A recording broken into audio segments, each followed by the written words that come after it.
ঠাকুর এবং আমার গুরুজন এবং আমার আত্মীয় স্বজন সবারই কাছে এই অধমের নমস্কার। হয়তো এখানে ভক্তিমূলক গান করতেছি, সুর সঙ্গে কথা ভুল হইতে পারে, সবাই আমাকে ক্ষমা দৃষ্টিতে দেখবেন। তবে আমার এখানে কীর্তন করা চলে না, যেহেতু আমার মহাসিক অনুষ্ঠান, আরও সাধুগুরুদের সহযোগিতা এবং কীর্তন করার সুযোগ দেওয়ার দরকার। কিন্তু আমি একটা ওই ভক্তিমূলক কীর্তন যে করতেছি খুব মনে দিচ্ছে।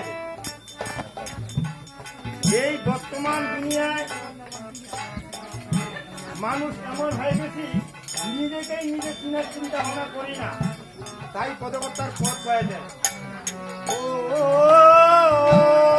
মাটির দেহ খাইল দেখল না তোকে,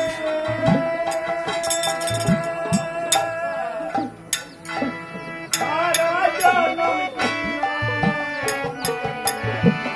বইল জলের